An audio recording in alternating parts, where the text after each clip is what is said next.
Pozdravljeni, poslušate Triglav skladi Stockcast. Aleksandar, o čem se bomo danes pogovarjali? Tema današnje epizode je investiranje v rast. V prejšnjih epizodah smo večkrat omenjali rast, no, danes se bomo pogovorili, kako investirati v rast. Pridružil se nam bo direktor področja individualnega upravljanja premoženja Izidor Jerman, ki nam bo zaupal, kako vidi rast, kako investira v rast. Izidor, pozdravljen. Hvala, da si danes z nami. Izidor, lepo pozdravljen. Pozdravljen, Izidor. Lep pozdrav tudi v mojem imenu, me veseli, da sem tukaj. No, danes bomo govorili o našem podcastu o investiranju v rast. Pa me zdaj najprej zanima, a je to del tvoje strategije pri investiranju? Seveda je, mislim, brez rasti ni rasti, ne? In mi smo v biznisu, kjer delamo rast. Tako da eno z drugim je zelo povezan in jasno, strategija investiranja v rast je absolutno prioriteta številka 1 pri odločitvah o investiranju. Kaj pa je zate investiranje v rast, Izidor? Ja, investiranje v rast je kompleksna zadeva, ne? In tako, ko jaz gledam investiranje v rast, ne, je sestavljena iz dveh, bom rekel, takih gradnikov. Eden so neka dejstva, to se pravi, ko gledamo kazalnike in tako naprej, ne? To se pravi rast prodaje, marže, profitne marže in tako naprej. Te osnovne stvari, potem so pa te mehki prijemi oziroma mehki del, ki se mi zdi najbolj ključen pri vsem skupaj, ker gledamo nekoliko širši kontekst posameznega podjetja, kje deluje, na kakšen način posluje, potem vodstvo podjetja, na kakšen način se odziva podjetje, kako je podjetje sposobno se skozi leta prilagajati tržnim razmeram, novim produktom, kakšne so njihove inovativnost, kakšen je track record njihovih inovativnosti, potem da se ta nek inovativen produkt prelije na koncu v prodajo in v dobiček in tako naprej. Ta je pa bolj zahteven del in je, bom rekel, v veliki meri odvisen od, bom rekel, dokaj subjektivnega pogleda posameznega upravljavca, ker vsak ima vid, bom rekel, določeno stvari z različnega zornega kota. Kljub temu, da je zahtevno, ne dvomim, da uživaš v iskanju investicijskih priložnosti. Seveda, mislim, ker če ne uživaš v tem, kar delaš, potem ne moreš dobro delati in nek challenge pred mano je nekaj tistega, kar se vedno veselim. In ni nekaj lepšega, ne, kakor pri športu, ko če zmagaš, ne, tudi tukaj občutek zelo podoben, ko pač najdeš neko delnico oziroma neko podjetje, ki odstopa od vseh ostalih in pripomore pri performansu portfelja, tako da zelo podobno na koncu. Ja, sem menil dve komponente, torej prvo se nanaša predvsem na finančni, matematični del, drug del pa na razumevanje določenih drugih stvari, nekoliko širšega koncepta. Kateri del je po tvojem bolj pomemben? Oziroma, mogoče z drugimi besedami, nekateri primerjajo investiranje z znanostjo, nekateri primerjajo z umetnostjo. Kakšno je tvoje mnenje? Je to znanost, umetnost, kombinacija oziroma kaj je bolj pomembno? Jaz mislim, da je kombinacija. Ne? Znanost je merljiva, ne? Se jo da izmeriti. To pomeni v našem horizontu oziroma v našem poslu pogledamo določene kazalnike, jih primerjamo med sabo in dobimo nek nabor nekih naložb, ki so potencialne. Ne? Potem pa gremo pa naprej, če se izrazim, tako kot si rekel Aleksandar, v ta umetnostni del, ne? To se pravi, ki je bolj, bom rekel, nima vnaprej določenih nekih zakonitosti, ampak je, bom rekel, delno improvizacija, delno izkušnje, ki jih imaš in vse skupaj probaš spraviti potem v neko celoto, to, kar sem na začetku govoril, te mehki deli, ko se naložba izbira oziroma podjetje gleda. No, ko že govorimo o investiranju v rast, bi lahko dal kak šolski primer podjetja, ki to je? Ja, mislim, šolskih primerov je veliko, kot to najbolj znano je Apple. Ne, o tem vsi govorimo, njihove izdelke ima toliko in toliko ljudi jih pozna in Oni so dejansko tipičen primer podjetja, ki je skozi leta dokazalo, da je sposobno ustvarjati rast. Ne. Če se spomnimo njihovih začetkov, mislim, da leta 82, ko sta v garaži Steve Jobs pa Wozniak ustvarila podjetje, ne, sta imela neko vizijo pred sabo in sta potem to vizijo ustvarila. Vmes sta gledala, kaj drugi delajo, ne, in en izmed teh inovativnosti, ki so jih drugi naredili, je bila tudi miška, ki so jo dobili, mislim, da na pri Xeroxu, ki tam niti niso vedeli, zakaj bi jo uporabili, ne? In tako naprej, tako naprej. V 90-ih letih, ko ima podjetje velike težave, ne, sta požrla, bom rekel, ponos in prosila Billa Gatesa, če jim lahko naredi Microsoft verzijo za Apple in tako naprej in tako naprej. In potem so, bom rekel, naredili iPod, ki je zamenjal CD-je, pa kasete, pa vse te zadeve in iz tega je šlo cela zgodba naprej do tam, kjer smo danes. To pomeni ogromno prilagajanja tržnim razmeram, ogromno inovativnosti, vedno so hoteli biti najboljši. Ogromno so gradili na brand nameu Apple kot takšen. In na koncu je to ena taka zgodba, ki je unikatna, ne? Mislim, takih zgodb ni veliko. Ne? Pa bi Apple še zmeraj uvrščal v bistvu med podjetja, ki nekako predstavljajo investiranje v rast. A je mogoče, da smo že proti koncu? Zaenkrat je še, ne. To je pa zdaj tista naslednja stvar, ne, investiranje v rast. Ne. Niso vsa podjetja, kot sem rekel, taka, kakor Apple, ne, da jih imaš v portfelju 20 let in ti 20 let so en izmed najboljših naložb v portfelju, ne glede na leto. Ne, in na neki točki, pa ne na neki točki, ne, že zadnjih 10-15 let se vedno gleda njihove rezultate, njihove napovedi, njihove produkte, ki jih dajo v njihove storitve. A imajo še potencial za rast, ne? A je ta potencial nekoliko nižji. Ne? In pa če treba evaluacijo naložb, ki jih imaš v portfelju, konstantno spremljati in na novo evaluirati, bom rekel, periodično. Ne? Ni pomen, da zdaj kupaš neko podjetje, za katerega misliš oziroma oceniš, da ima potencial, ne? In potem, ne vem, čez 10 let pogledaš, če je ta potencial bil dosežen. Ne? Tako, na tak način se ne moramo iti investiranja. Ne? Tako da konstantno je treba spremljati in ko enkrat to spremljaš, potem so te mehki prijemi, bom rekel, bistveno lažje ugotoviš, a je stvar še na mestu, a ne. Kaj pa mogoče, recimo leta nazaj je Nokia bila doznana. Verjetno takrat niste tako vedeli, da bo tako propadlo, v bistvu, da bo tako zatonila za konkurenco. Ja, Nokia je tipična zgodba podjetja, ki je bilo uspešno, ki je raslo, pa jim ni uspel videti trendov, ki so se dogajali, ali pa želje potrošnikov niso znali uresničiti z njihovimi izdelki. Ne? In jih je nadomestil Apple takrat. Ne? In z iPhone 1, ne? In zgodba Nokia, vemo, kakšna je. In bom rekel, nas upravljavcev, ne, je ravno ta del, ne, na neki točki smo gotovo vsi imeli v svojih portfeljih tudi Nokia. Ne, in zdaj, kdaj to dati ven, ne, sprevideti ali ne,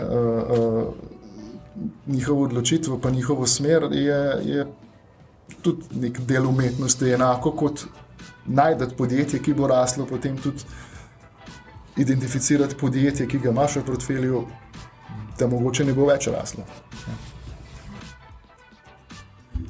Ja, je pa eden takih zelo zanimivih primerov, ko podjetje konstantno generira pozitivne presenečenja več let zapored. Verjetno, če že govorimo, če primerjamo Apple in Nokia, jaz bi rekel, da ključni razlog, zakaj je Apple zmagal, zakaj je Nokia izgubila, je to, da je Apple bil pravilno orientiran glede na enega od najpomembnejših trendov, ki se zgodili v zadnjih 10, 15, 20 letih, to je razvoj mobilnega interneta.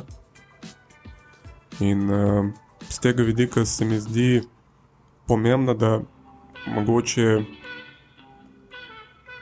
probamo ugotoviti oziroma priti do enega mnenja glede tega. Torej, če govorimo o rasti, zelo pogosto mi govorimo o podjetju, ki je sposobno dosegati izjemno hitro rast v naslednjem letu. In marsikdaj je ravno to definicija investiranja v rast. Investiram v podjetje, ki bo naslednje leto zraslo za 10-krat. Na drugi strani pa imamo podjetje, ki ne beležijo tako hitre rasti, samo pa beležijo konstantno nadpovprečno rast in vsakič znova presenečajo. Kakšno je tvoje mnenje? Kaj je bolj pomembno? Za mene je absolutno to drugo, kar si rekel. To pomeni podjetje, ki konstantno preseneča oziroma na letni ravni iz leta v leto preseže svoje plane in svoje pričakovanja. In če to oni to presežejo svoje plane in svoje pričakovanja, sem prepričan, da bojo presegali tudi pričakovanja analitikov in vseh udeležencev na kapitalskem trgu. Tako da za nas investitorje je želja imeti čim več takih ali pa vsa taka podjetja v portfelju, ker problem teh prvih, ki si omenil, ki v zelo hitrem času dosežejo ogromno rast, ni nujno, ni to zagotovilo za dolgoročen uspeh. Lahko imajo produkt, ki je v danem trenutku pomemben, recimo v času COVID-a je bilo marsikaj takih produktov, ki so se izkazali, da v tem, ko smo bili zaprti ali pa delno zaprti ali pa omejeni z gibanjem, so bili določene firme, ki so imele produkt, ki ga gotovo v razmerah, če ne bi bilo COVID-a, ne bi v taki meri gotovo prodali. Treba biti zelo previden, da še ne pomeni, da ena lastovka prinese pomlad, ampak je pač treba ugotoviti oziroma oceniti, je ta rast še sprejemljiva naprej. Mislim, rastijo 50 ali pa 100% povečanja prihodkov na letni ravni, to gotovo uspe samo nekim start-up podjetjem, ki so ravno se uvrstile na borzo. In tam pa vemo, kakšen je, bom rekel, kakšna je učinkovitost uspeha. Ne vem, eden od 50 ali pa eden od 20 se niti nima veze, točen kakšna je statistika. Dejansko dolgoročno uspe. Določena podjetja stagnirajo, določena podjetja se prevzamejo, določena podjetja propadejo in tako naprej. In če se vrnem na vprašanje, jaz imam bistveno rajš podjetja, ki konstantno presegajo pričakovanja. In to pomeni, da ima podjetje track record, da ima podjetje inovativnost, da se znajde, da se prilagodi in tako naprej. V našem podcastu smo velikokrat govorili o investicijskih temah in bomo temu v prihodnosti namenili še veliko pozornosti. Pa me zanima, kakšen pomen imajo investicijske teme pri tvojih odločitvah pri pristopu investiranja v rast? Pa velik pomen, če dobro pomislim, zdaj je investicijska tema je takšna, drugačna, kakršnakoli. Vsak ima svojo, lahko najde nekaj, ali pa vsak v določeni vid malo z drugačnega vidika, ampak načeloma skozi celotno zgodovino smo trgovali, pa so pred nami trgovali na podlagi investicijskih tem. Vedno se je neka zgodba dogajala. Recimo pojav interneta kot takega v 90-ih in vse, kar je potem to prineslo za sabo, od proizvodnje čipov do povečanja prodaje računalnikov, je potem vodilo naprej v mobilno tehnologijo in zdaj govorimo že o naslednji temi, ki je metaverse in podobno. Tako da te teme so, ene so bolj pomembne, ene so manj. Zdaj, jaz rad probam identificirati najprej teme, ki imajo, bom rekel, globalni vpliv, ki imajo vpliv, bom rekel, na dobršen del gospodarstva, tako ali drugače. Ker v teh temah se potem najde kar nekaj podtem, ki so lahko tudi zelo pomembne in potem fokusiramo gradnjo portfelja recimo na teh delih in se ne fokusiramo izključno samo na sektorje, ali pa zdaj govora o inflaciji in vsem tem, o nekih defenzivnih panogah pa v cikličnih panogah. Tudi v enih in v drugih se najdejo podjetja, ki so povezana z določeno temo, ki se odvija na trgu. In so pomembne, ja, absolutno. Kera investicijska tema se ti pa zdi zdaj najbolj primerna? V bistvu, kaj vidiš, da je najbolj seksi investicijska tema?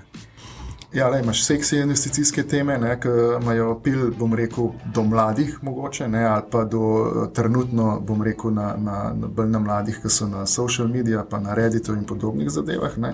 Pa imamo investicijske teme, ki se, bom rekel, dotikajo vseh nas, čeprav jih marsikdo od potrošnikov ne prizna. Tako da vse je pomembno. Zdaj, trenutno se zelo veliko govori o Metaverse. Metaverse sigurno je ena izmed takih tem, ki bo imela, po mojem mnenju, velik vpliv na razvoj, predvsem tehnologije.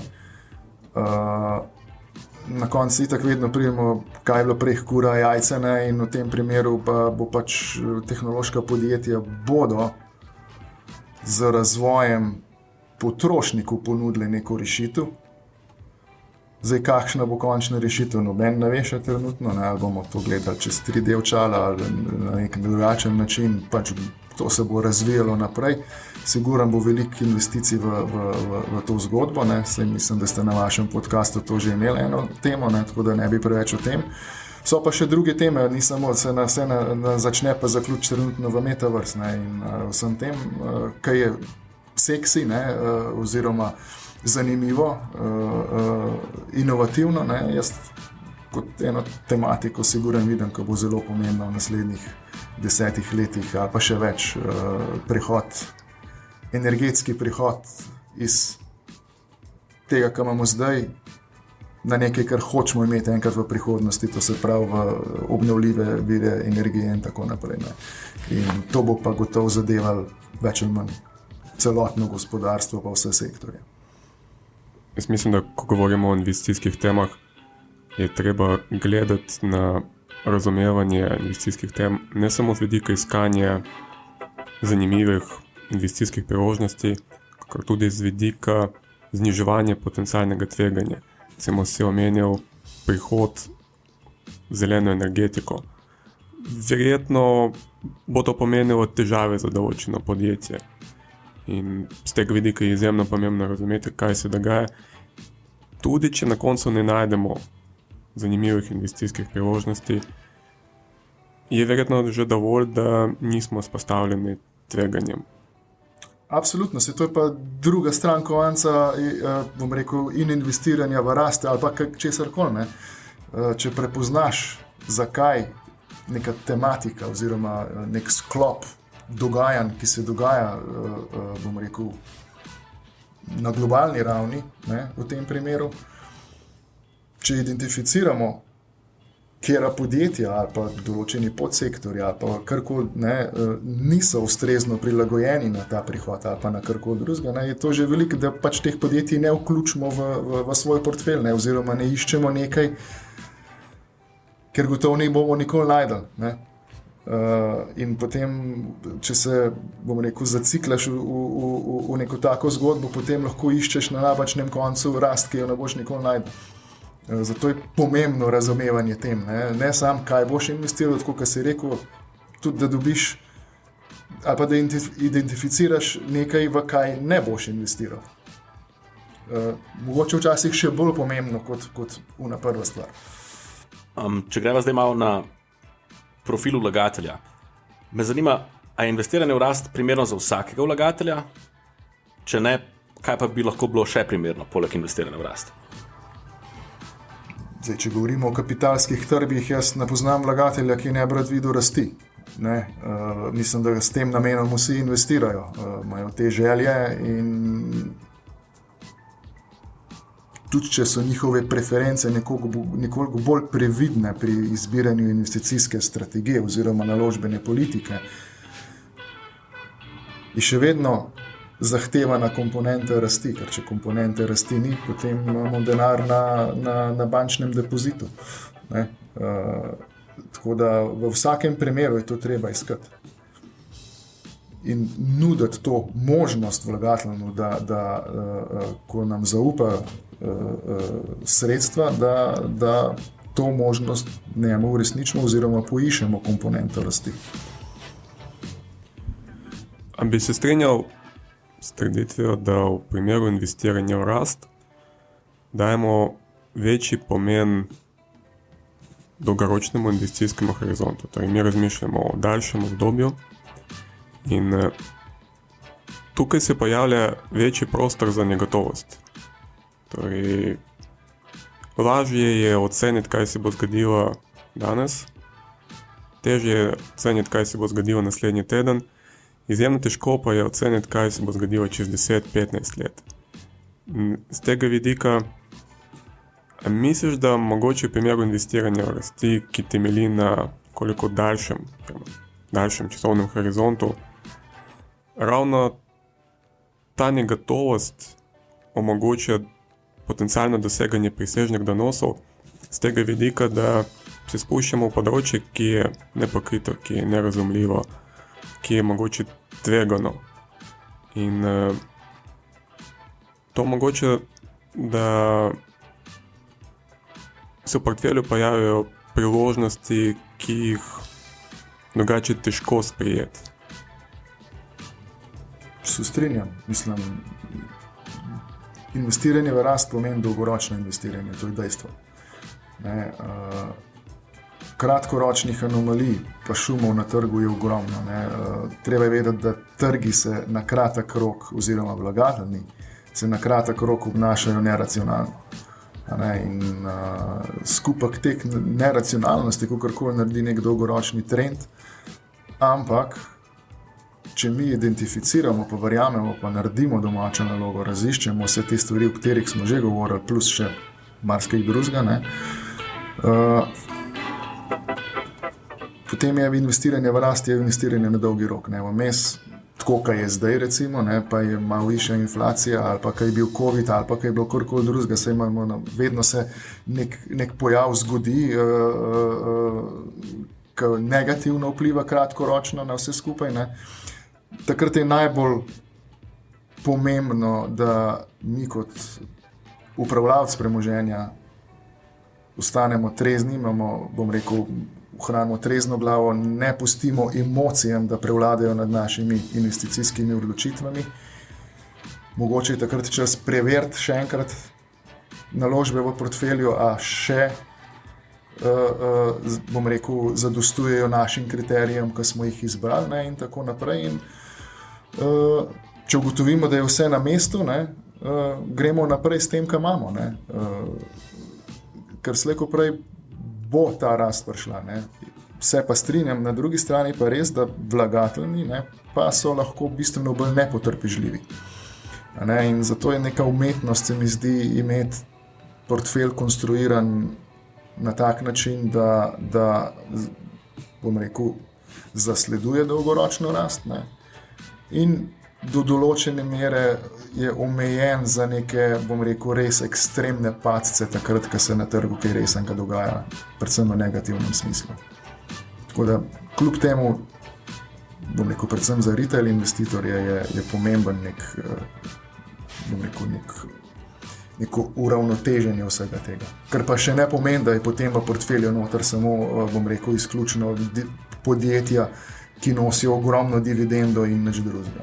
Isidor, a bi lahko povedal kakšen primer, ki jih ni Apple ali Meta Platforms, pa da je res nekaj druga, da je tudi zabeležila v preteklosti hitro rast? Ja, mislim, en izmed takih podjetij je Coca-Cola. Coca-Cola je, mislim, da tam od leta 80 naprej zabeležila 9-krat višjo rast borzne vrednosti, govorim, kot pa povprečje trga. Tako da podjetje, ki se danes zdi neko podjetje, ki dela Coca-Cola oziroma pijače, se prodajajo v vseh trgovinah, v vseh restauracijah s hitro prehrano in tako naprej, ima, neko komponento nezdrave hrane, ampak oni so se v celotni zgodovini, tako kot sem rekel, vedno uspeli prilagoditi na razmere na trgu. So dodajali osnovnemu produktu, s katerim so zasloveli, so dodajali energetska pijače, vode, čaje, čipse, sneke in tako naprej in razširjali svoj portfelj. In če gledamo njihove objave rezultatov, tako kot si omenil, Aleksandar, to je eno izmed takih podjetij, ko več ali manj 9krat od 10 objav presežejo pričakovanja. Ni nujno, da je podjetje nek, kako se temu reče, ali pa neka vroče podjetje, ki ima nek vroč produkt, o katerem trenutno govorimo, ampak je lahko eno zelo dolgočasno podjetje, konec koncev, če se lahko tako izrazim, ki kljub temu uspeva presegati pričakovanja trga, pa presegati rast povprečja trga. Zakaj pa PepsiCo, na primer, ni tak kot Coca-Cola? Vse PepsiCo je tudi zelo podoben, če smo čisti iskreni. Samo mogoče manj znano oziroma manjše podjetje od Coca-Cola po vsem skupaj, ampak to je mogoče en dober primer Pepsi in pa Coca-Cola, ki sta velika rivala. In to rivalstvo pri eno in pri drugemu spodbuja veliko inovativnosti in vsega skupaj in sta zaradi tega oba boljša na koncu. A je kakšen sektor, ki se ga izogibaš? Pa zakaj se ga izogibaš? Kjer ne vidiš komponente rasti? Zdaj načeloma v mojem horizontu se ne izogibam nobenemu, oziroma nobenemu sektorju ne zapiram vrata. Trenutno, ali pa bom rekel, kar zadnjih nekaj let, imam pa izjemno malo, če sploh kaj podjetij iz javne oskrbe, ker, tako kot jaz vidim zadevo, je zelo regulirana panoga. Vsaka država posamezna zahteva od njih določene zadeve. Sicer je zelo stabilen biznis, po drugi strani načeloma plačujejo sorazmerno dobro dividendo, je zelo investicijsko intenziven, to se pravi, ko je treba delati določeno javno infrastrukturo, te stvari niso poceni. Marže so pa zelo nizke, načeloma tam, kjer so nizke marže prisotne, težko pričakuješ neko nadpovprečno rast. Zato, ker zakaj so marže nizke, načeloma se da debatirati v neskončnost, ampak mislim, da pri teh podjetjih je ravno ta capex oziroma investicijski cikl, ki je konstanten, pač zajede v marže. Zaradi tega trenutno niti zdaj, če je trenutno, ki je še na pohodu še višja inflacija in vse skupaj in dvigovanje obrestnih mer, pa mislim, da so še toliko manj zanimive. Prej sem menil prihod na zeleno energetiko in če pogledamo z tega vidika podjetje iz področja javne skrbe, v kakšnem položaju so dolgoročno gledano, a so pripravljena, bodo mogoče dobilo kakšne nove konkurente, recimo iz sektorja energetike, kakšno to mnenje? Tako, kad gledam zadevo, v katero smer gre, in na drugi strani, kaj energetska podjetja delajo, trenutno mislim, da znajo imeti veliko konkurenco ravno v teh energetskih podjetjih, zato ker energetskim podjetjem je jasno, da nafta ne bo šla v neskončnost. V vmesnem času mislim, da bodo energetska podjetja zelo pomembna, mislim, da tudi nafta še zelo pomembna, da bomo ta prehod naredili tako ali drugače, ker drugače se bo svet ustavil. So pa ta podjetja skozi zgodovino dokazala, da so se sposobna prilagajati, da so sposobna spremeniti svoj, bom rekel, biznis model. So energetska podjetja, ki imajo ogromno znanja, predvsem ogromno inženirskega znanja in za ena izmed tematik, ki se lahko pogaja, ta mala tematika znotraj večje teme je kako zajeziti oziroma kako ujeti CO2 in ga spraviti nazaj pod zemljo. In če okolikor se bo, bom rekel, nekaj takega začelo dogajati, so gotovo energetska podjetja edina na svetu sposobna to narediti. Po drugi strani imajo ogromno kapitala na voljo in ogromno investirajo in so sposobna se prilagoditi novim zahtevam na trgu, ki bojo vladala gotovo čez 20-30 let. Tako da lahko bo tudi marsikakšna investicijska priložnost na tem delu.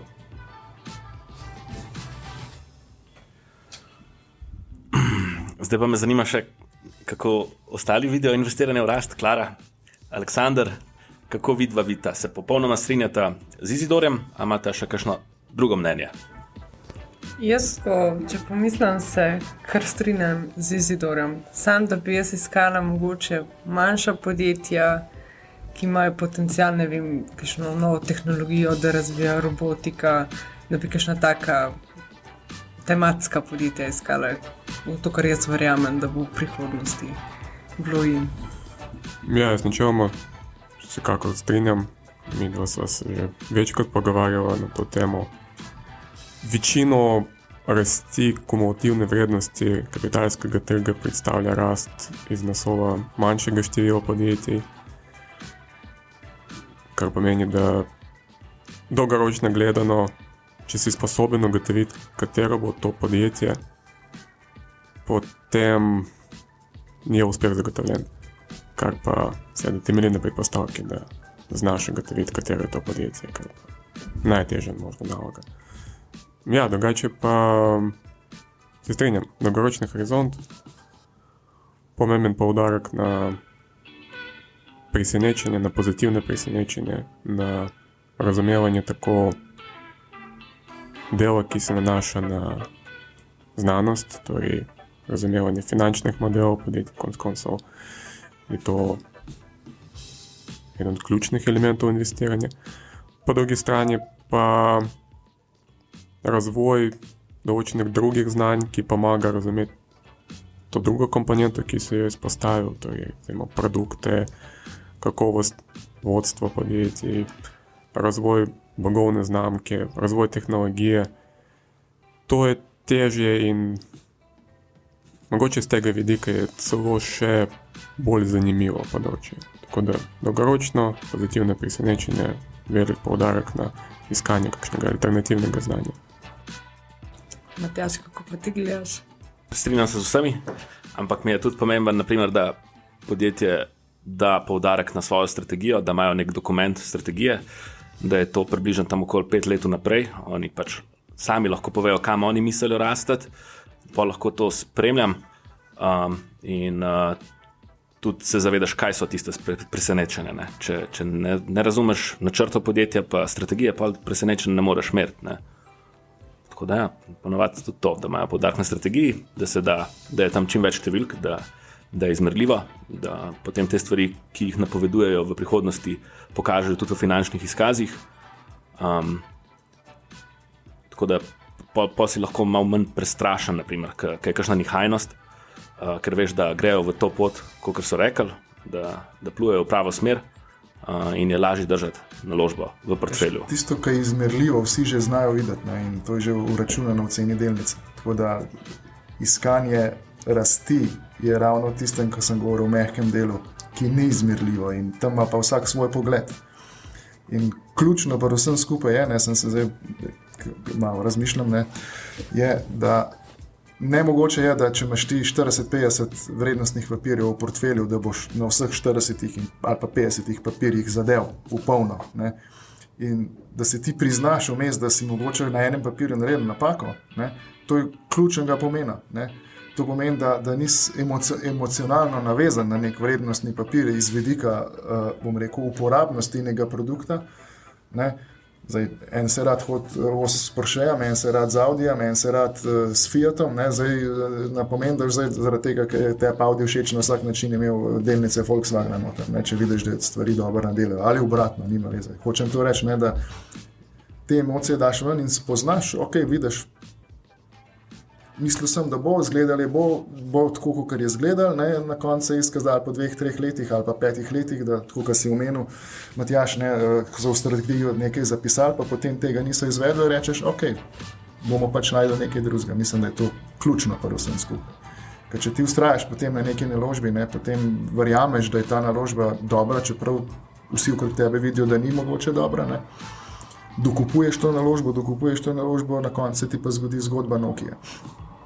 Danes si že omenil Apple, si že omenil Coca-Colo in to sta dve naložbe, ki jo ima v portfelju tudi Berkshire Hathaway, to je družba, ki jo vodi, oziroma je eden od voditeljev, eden od ustanoviteljev, Warren Buffett. Verjetno najbolj znan, najbolj uspešen investitor v zgodovini. In mene zanima, zelo pogosto, ko omenjamo Warrena Buffetta, omenjamo zraven še investiranje vrednosti, tako imenovano value investiranje. Danes mi govorimo o investiranju rast, tako imenovano growth investiranje. A je sploh razlika med tem? Torej, Warren Buffett ima te dve naložbe, ima več let te naložbe in to sta več kot očitno naložbe, ki izpolnjujeta vse kriterije, da sta lahko uvrščene v kategorijo investiranja v rast. Kakšno je to mnenje? Sploh treba ločiti investiranje v rast, investiranje v vrednost? Zdaj, če gledamo iz tega vidika, ne, to se pravi, ko določimo tako imenovano growth pa value, ne, to se pravi rast in pa vrednost, po nekih kriterijih, po nekih meritvah, kazalnikih jih uvrščamo ene v eno množico, ene v drugo množico. Ne. Jaz mislim, da dolgoročno, če gledamo zadnjih 20 let ali pa zadnjih 40 let, celo ta dva indeksa rasti in pa vrednosti